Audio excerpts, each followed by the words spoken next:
or not. We'd love to hear from you. We'll share some of those thoughts tomorrow. Thanks for watching. Good night.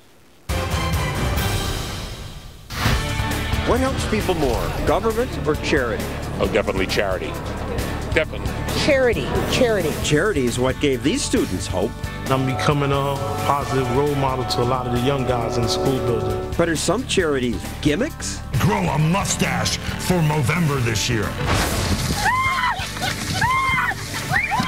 Do you know about the ALS Ice Bucket Challenge? Yeah, I do. What does ALS stand for? But so what if some people don't know? Charity still creates happiness. Thank you, God bless you. Thank you.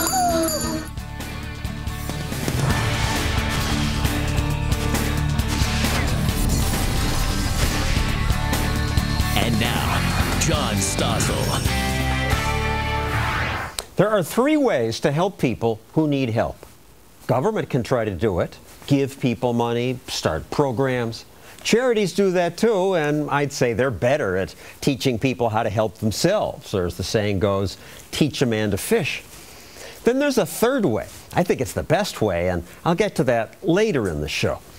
But first, let's debate the first two. When I was in college, President Lyndon Johnson declared an all-out war on human poverty. He said, for the first time in our history, it's possible to conquer poverty. I believed him then, but then I watched his poverty programs create more poverty. Government spent trillions of dollars and people are still poor. People on the left say the money was still worth it. Look at this chart. It shows that the poverty rate fell sharply after the war on poverty began. And that's great, but wait. If you extend the chart back a few years to when data was first kept on the poverty rate, you notice that it was already falling just as fast. But then it stopped falling about 7 years after the war on poverty began.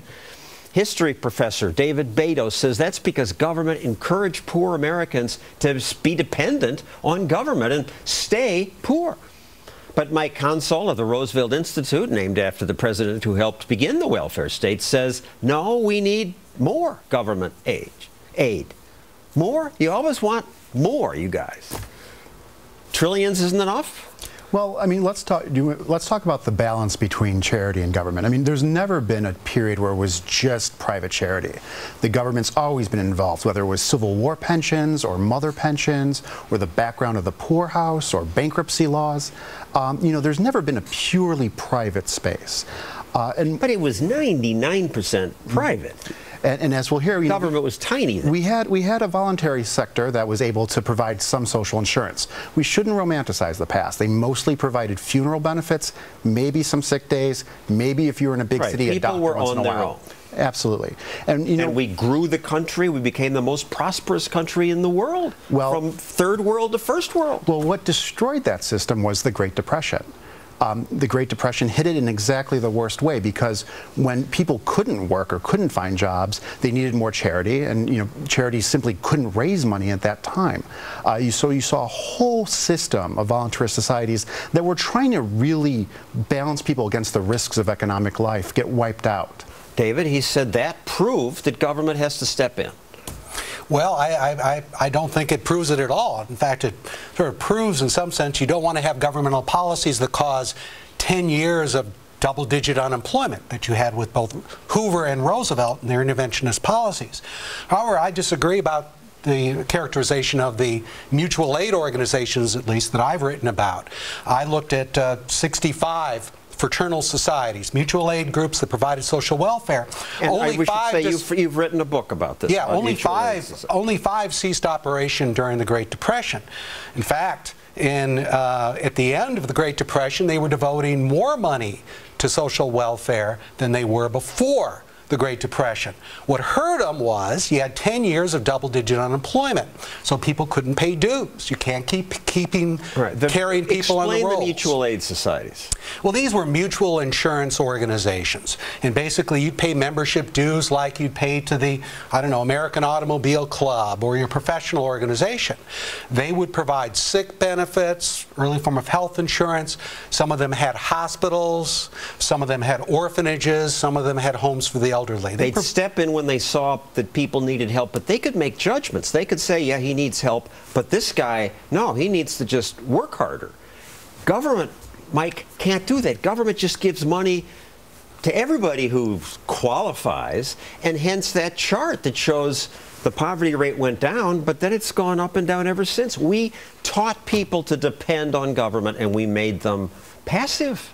Well, one thing that I think is really important is that social spending does increase because the government takes over the really big risks, the risks of poverty in old age, of decrepity in old age, and the real economic risks of the business cycle. I mean, the system may have worked very well in the late 19th century, but now we live in a system where whole industries can disappear because of an app on a phone. Economic security has gone up. That's great. That means dynamism and growth, but it does mean that you need a deeper set of pockets in order to sustain people's ability to transition through jobs, transition through the life cycle, and retire with a basic decency and basic amount of money to get by. David, it seems all wrong to me. There was not one best system before the rise of the welfare state. There were fraternal societies, there were other kinds of institutions of self-help. There was private old age insurance, an early form of the individual retirement account that was banned during the progressive era called tontine insurance. 9 million people had tontine policies. But it was insufficient, clearly, otherwise Roosevelt wouldn't have created Social Security. Given the circumstances they faced during the Great Depression, created by government policies and prolonged by government policies, the Roosevelt administration and the Hoover administration, I think these organizations did well. You love Social Security, but it's bankrupt. There's a small spending gap. President Obama's proposed cutting it a bit. He wants Republicans to raise taxes a bit to cut it in half. It's a manageable, sizable gap. A decent social insurance network allows private charity to thrive.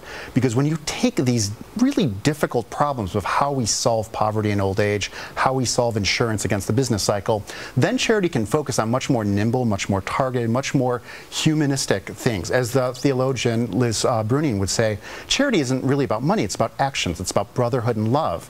And you can't just substitute that in for social insurance, which requires a lot of money.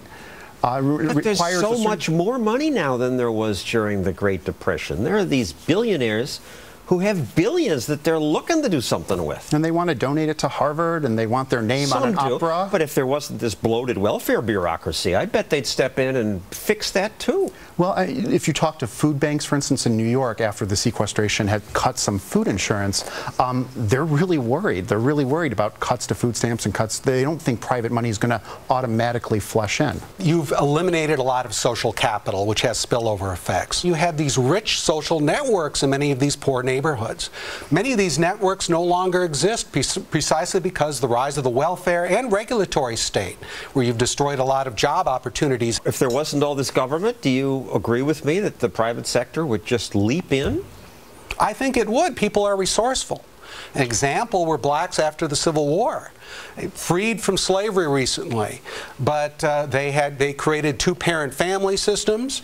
They had a network of mutual aid organizations they created, very vibrant.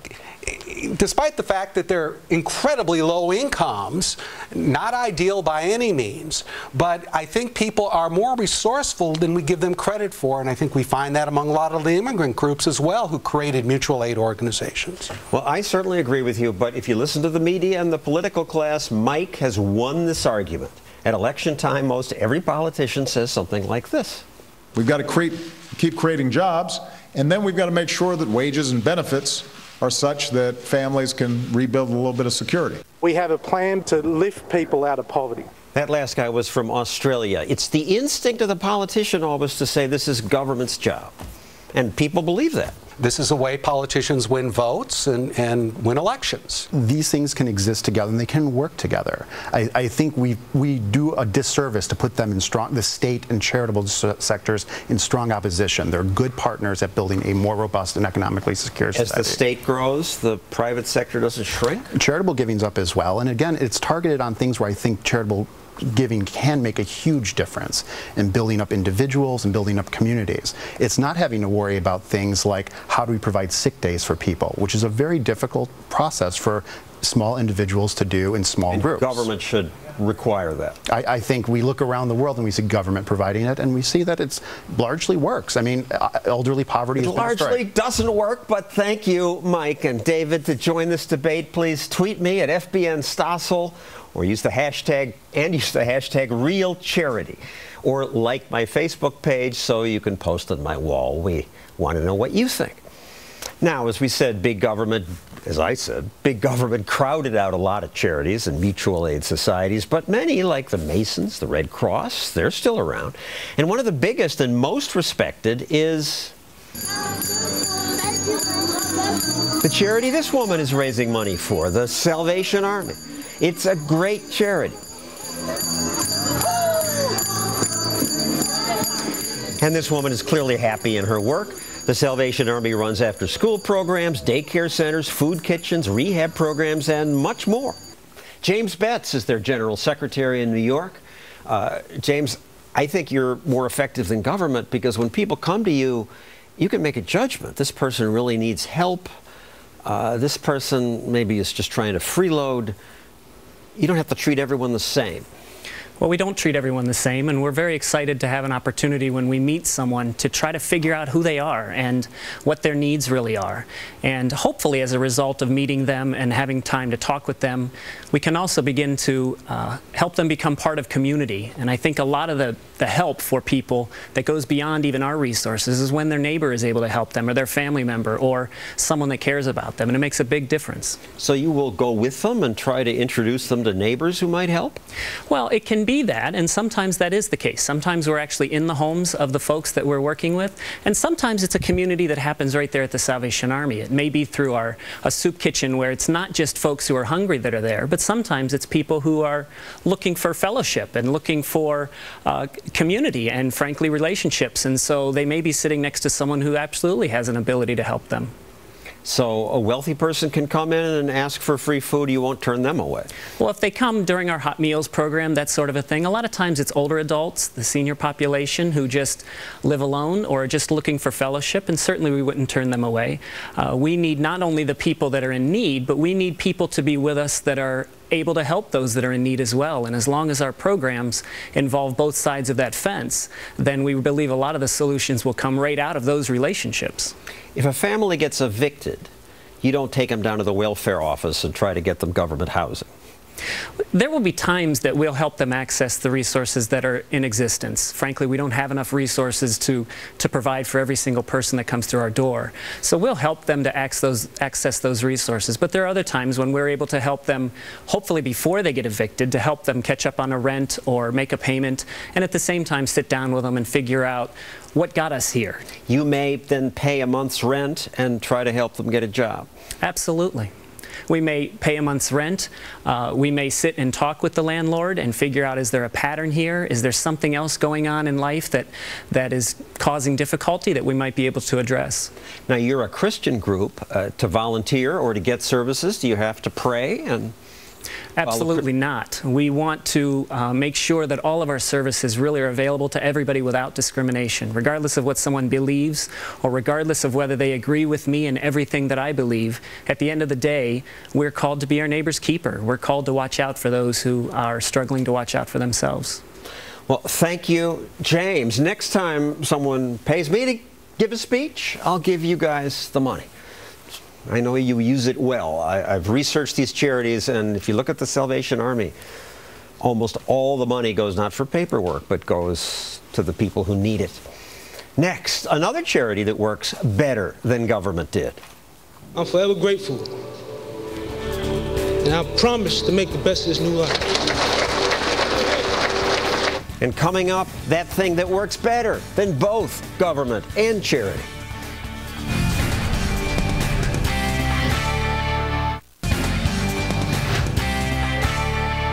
I came a long way from being in the streets, being a destructive young man, and I'm becoming a positive role model to a lot of the young guys in the school building. And that school building is in a prison. The government used to offer Pell Grants to prisoners, but mostly stopped because 20 years ago President Clinton decided that taxpayers shouldn't be forced to fund college for prisoners. So a charity called Hudson Link stepped in to offer courses in some places. Here's one of their professors. You know what's great about it is you walk into the classroom, they're all in place, they've done the reading, they're prepared, and they're excited and interested, and they really want to discuss what they've read. As a teacher, it's great. That's English professor Joanne Skousen. She teaches at Sing Sing and joins us now. What I'm hearing in that is you're also a college professor, yes, and that the prison students are more into it. They are. I think they're more interested because they know that this is the oasis in a long stretch of being in prison, and they know this is the 4 or maybe 5 years that they'll have to study, and they love it, and they get everything out of it that they can. So they read everything 2 or 3 times. But it wasn't always this way. When government just granted money for schools in prisons, what was different? They went to class because it was something to do. It was an entitlement. It wasn't costing them anything. They took classes they thought would be interesting. It would be a time to get together with their friends, and maybe they did well and maybe they didn't. They didn't try. They really, yeah, it was just something to do. And the current head of the charity that hired her to teach was once a prisoner at Sing Sing himself because he killed someone. He took college classes in prison at the time when government ran the classes, but he didn't work hard. He did when the charity took over. You have to want to be there. It's not forced on you. You're not even encouraged to take it. You have to fight to get in. The waiting list is 3 years long. Each man has to pay $10 per semester. Now, I know that doesn't sound like much, but when you're making 18 cents an hour, that's about 75% of their regular income. So now they have to work harder, but they compete to get in the program. They do. First of all, they have to be 2 years ticket-free. That means 2 years without any disciplinary infractions in an institution where there's so many things that go around. This is a maximum security prison, Sing Sing. Maximum security, yes. So they have to be 2 years ticket-free. They also have to have a job. They get 7 to 18 cents an hour, but they have to be employed within the facility. We have a 3-year waiting period. They also give up their yard time, which I think is significant. In addition to paying the $10 per semester from their own money for tuition, they're giving up fun time. Our men become very accountable because of what they're doing. They recognize that somebody is donating in order for them to go to school, and they take that very seriously. They appreciate it very much. They're very respectful. They want to, and it's wonderful for them to know that somebody believes in them. Somebody believes that they can succeed, and they do everything they can to measure up.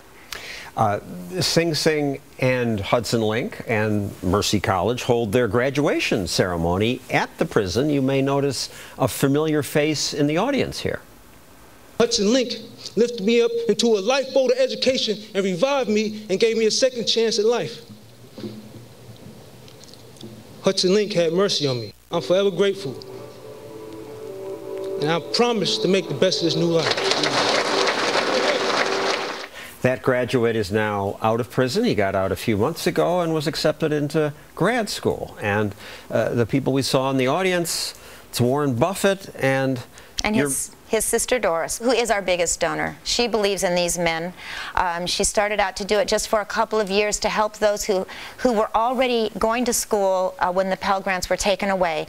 And one of our professors is a friend of Doris Buffett and told her about it, and she agreed to help them finish up, and then was so impressed with the men that she has continued to donate to the program, and she's our biggest supporter. And when I hear about these prison programs, I'm skeptical because the recidivism rate is so high. This is going to help, we're going to retrain them, but again and again they end up back in prison. Not your graduates. No, the national recidivism rate is 68% after 3 years. 68% of parolees are back in prison after 3 years, 77% after 5 years. But our program, 1.4%. We have 272 graduates who've been released, and only 3 have gone back in 15 years. And 96% are gainfully employed. Yes, 96% gainfully employed. Well, that is great. Your charity is a good one, Joanne Skousen. But later in the show, an even better way to help people. Next, what's the right way to raise money for charity? Did you do this? Here we go.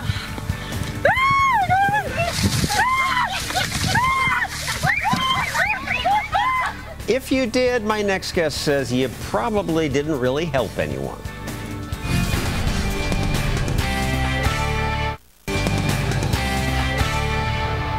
grow a mustache for Movember this year. And be sure to tell your friends, this mustache is a Movember mustache.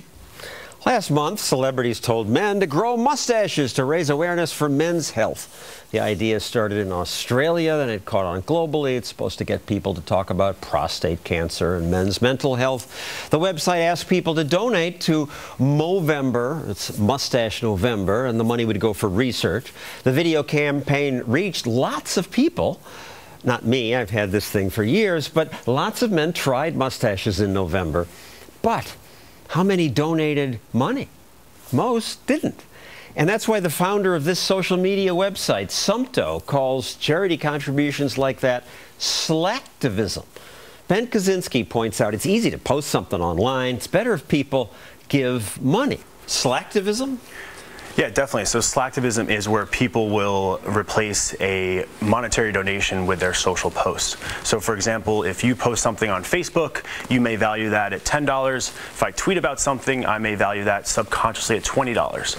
And we then will subtract this amount from the potential donation to that charity.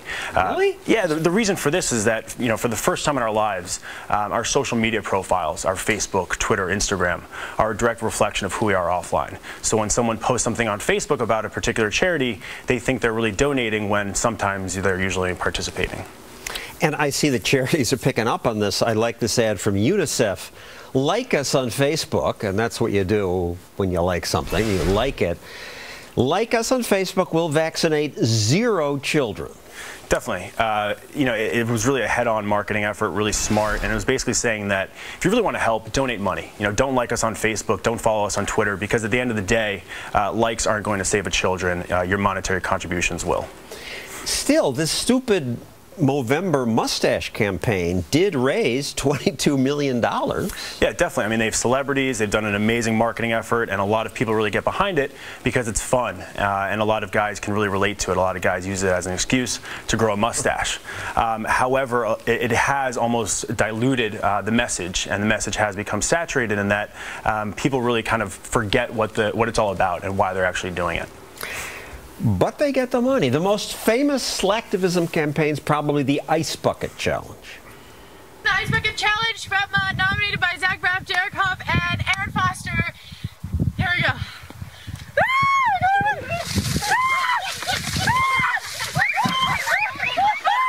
Once you've been challenged, you're supposed to pour ice water over your head within 24 hours. If you don't douse yourself with ice water, then you donate $100 to the ALS Association.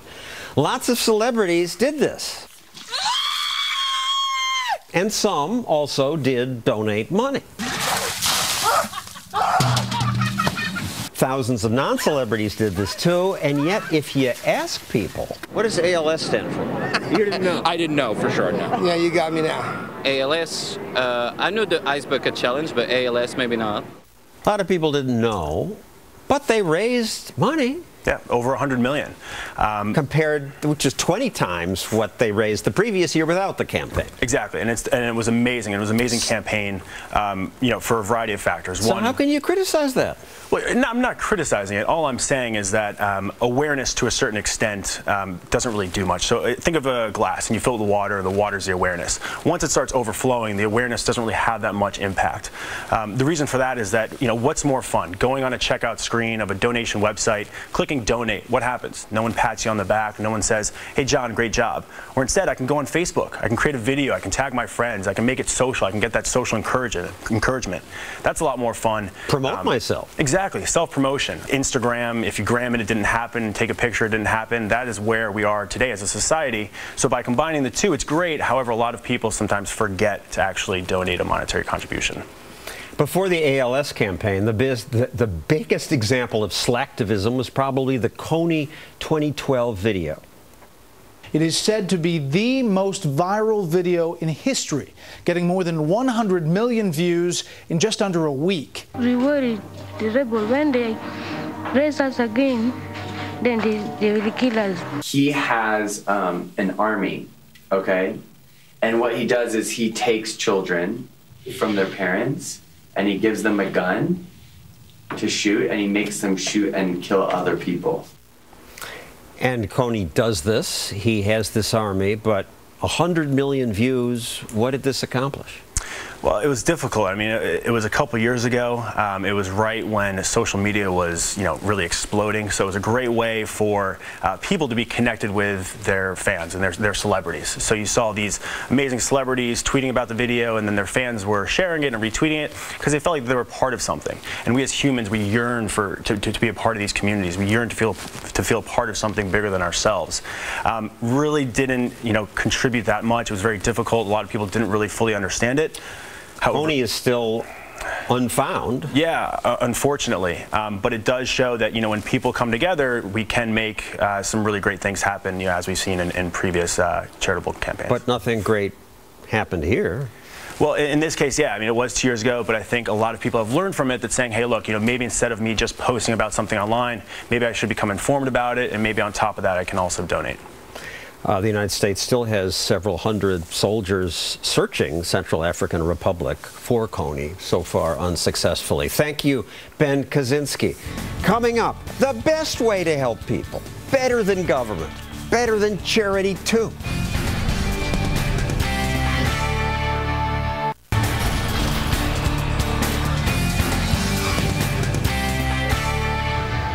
Our home, planet Earth, and humanity face something more incredible than anything the ancient Mayans predicted. Nothing can turn back the tide. Life as we know it is ending. Oh no, we're doomed. How can we teach anyone to fish if there are no more fish? But actually, our world is getting better. Poverty rates are in decline, crime rates are falling, and fewer people are dying of cancer. Across the globe, people are living longer, making more money, and working less. Conditions for everyone have vastly improved and continue to do so. That video is on the website humanprogress.org. Marian Tupy runs the site. Human progress? We're making progress? People don't think that. We are making progress across the board. Human Progress tries to bring together as many statistics on human well-being as possible. Some of them are known to most people. Longevity is increasing, higher rates of education, even in places like Afghanistan. Because of free markets. Because of free markets. The market allows us to communicate with one another, to exchange ideas, and to learn from one another. And it is through this interaction that we are able to produce ever more goods and ever more sophisticated goods for more people at a cheaper price. And Americans view the free market as ruthless competition. You grew up in Czechoslovakia, which was envisioned as we the people, the communists, were all in this together. Yes, it was a slightly different economic system than we have here in the United States. And as a kid, I remember empty shops, misery everywhere, and of course the lack of political freedoms. But now, thanks to free market reforms that have taken place over the last 25 years, Central and Eastern Europe, not to mention India and China, are doing much better than in the past. And at Human Progress, they have all these charts documenting this. Perhaps this one is the most impressive. It's life expectancy. What measures things better than that? Look how for years people died at age 30. Only recently, once you got private property and economic freedom, does the line go up to 65? Prior to the Industrial Revolution, throughout the history of our species, life expectancy was somewhere around 25 years.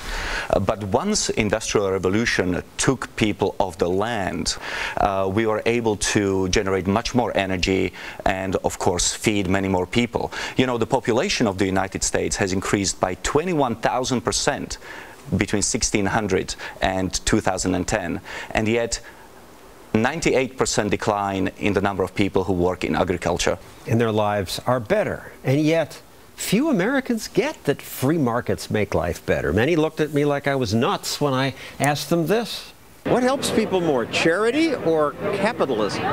Charity. What helps? Capitalism helps rich people, charity helps poor people. Capitalism might be the problem that creates so many poor people. Capitalism is the problem? Why don't they get it? Well, there are a number of reasons for that. I think the most obvious reason is education. When children are being taught from early age that capitalism is not only destructive but also immoral, they're much less likely to support it. But also, capitalism is a process and an outcome of trillions of decisions made by billions of people that came together in a spontaneous kind of way. So it is a little amorphous. It is invisible hand. It is the invisible hand, and it's very difficult for a mind of a hunter-gatherer to process it. The hunter-gatherer could see, I shot this animal, I gathered this fruit. Exactly. Our minds have evolved tens of thousands of years ago when we lived in small groups of between 50 and 200 people. Some of the anti-capitalist impulse is really just going back to that hunter-gathering mentality and not really comprehending the complexity of the market economy today. In a sense, the complexity of the economy has outpaced our ability to understand it. Because we really can't see how we benefit from those actions of strangers. It is a little abstract. But we benefit from the benevolence of strangers who are driven by the profit motive, who are driven by supply and demand, and by the price mechanism. And when people really get involved in the aid world and bother to study the data, some of them do start to understand that markets are superior even to charity. Here's the singer Bono. Rockstar preaches capitalism. Wow. Sometimes I hear myself and I just can't believe it. But commerce is real. Aid is just a stopgap. Commerce, entrepreneurial capitalism takes more people out of poverty than aid. Of course, we know that. It took him a long time to get it, but I'm so grateful he did. I'm sorry I give money to a charity in Central Park where he just had a nasty bike accident. I hope he recover. But most people don't get this. It's very difficult to actually see people change their minds, and when you actually see it, when people have the courage to do that, it's an amazing thing to see. The original justification for foreign aid was that it was meant to increase economic growth in Africa. Now, of course, that didn't happen. We spent trillions. It hurt economic growth. It was a disincentive to reform. If you have free money coming from the West, there is no reason why the government, why an African government should take the hard decision to deregulate the economy and then in exchange for that be accountable to that middle class and the private sector. So many African governments have preferred to rely on foreign aid and keep autocracy, dictatorship, and centrally planned economies, which have produced nothing but misery. And individuals are less likely to make shoes if some big American shoe store is giving free shoes to everybody in that neighborhood. Thank you, Marian Tupy. Next, another way capitalism helps people more than government or charity.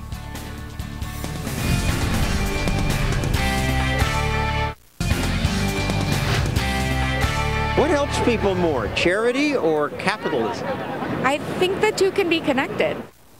Right, where there's a real free market, no government privileges, capitalism does wonders for people, often more than charity, certainly more than big government.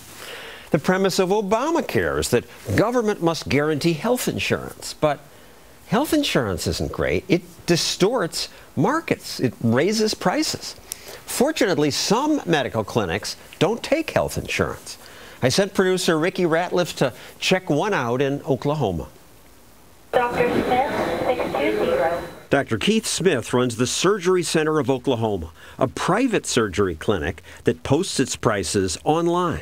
In the waiting room, you look at the menu and go, okay. We don't really get a healthcare menu in other places. Yeah, to know going in that everything is covered, and parenthetically, I didn't have to pay for a $100 aspirin. Isn't that cool? He had shoulder surgery that cost $6,000. It would have cost 5 times that at the hospital. Of course, often people can't even find out what the hospital will charge. We actually couldn't even get a price quote from other hospitals. We would call and they just looked at us with a blank stare. No one would even give us a price. One day over the phone, someone gave us a quote of around $15,000, and the price for this surgery here was a third of that. Ayer needed his bicep reattached after a canoeing accident. He and his partner drove from New Hampshire to have the surgery here. It was still cheaper for us to pick up and move and pay rent here in Oklahoma City for 2 months and pay for cabs and buses than it would have been to stay back in New Hampshire and get surgery there. Luke Carter needed a knee replacement. After researching prices for 40 hours, he found one hospital that wanted a $26,000 deposit. There wasn't another facility in the city or state that would even call me back and give me a price. Dr. Smith charged less than $8,000 for both knees. A hospital told Linda Combs removing her gallbladder would cost $22,000. This was a fifth of the cost. The founder of that clinic, Dr. Keith Smith, joins us now. You must cut corners to be so much cheaper. Now, I always like to hear that, because the prices you see on our website are actually what it costs to take care of patients. And that's one of the big lies that we've all been told and many believe, is that healthcare is very expensive when it really doesn't cost that much. But how can you do knee replacements for 2 knees for $7,000 when the hospital is charging $50,000? Well, they've got to come up with the money for all these extracurricular activities somewhere.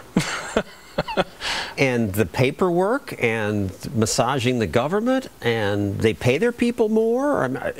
Do you have a higher infection rate?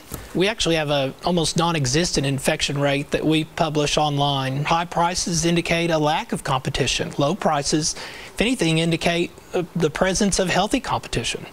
When you first opened, you were surprised that many of your first patients were not from Oklahoma, they were from Canada. Yeah, the first people who actually showed up, the first patients when we put our prices online, almost 6 years ago, were Canadians. They had health coverage, but they didn't have care, and coverage doesn't mean care, and they found that out the hard way.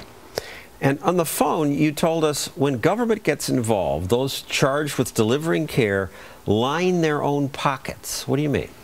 When government gets involved to ostensibly help the poor very seldom are the ones who are the beneficiary of that government program. It's usually somebody like a big hospital where the folks are just lining their pockets with all of this money. Our prices that we have listed online are actually less than what Medicaid, for instance, pays these big hospitals. So there's a lot of money to be made from these government programs that supposedly take care of the poor and their health care. And now that you've done this, instead of we don't take insurance, we post prices. 5 other places near you began posting prices. Yeah, there's so many now. We formed a national association.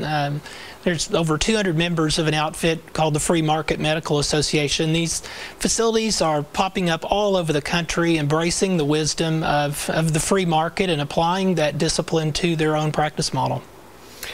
Well, thank you, Dr. Smith. Coming up, where I give my charity money. Hope they don't squander it.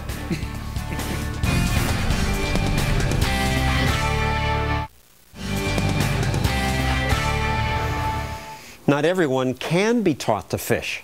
The sick, the mentally ill, and the truly helpless need to be taken care of. But why do most people assume government must do that? Why not private charity? Government doesn't do things very well. I once thought there was too much poverty for private charity to make much of a difference, but now I realize there is plenty of money, and private charity would do much more if government didn't discourage it. Today, there are fewer mutual aid societies because people say, why do it myself? Why try when we already have these big welfare bureaucracies? My taxes already pay for Obamacare, food stamps, housing vouchers, mental hospitals, the VA, job training, loans for college and home heating oil, remedial education, and so on.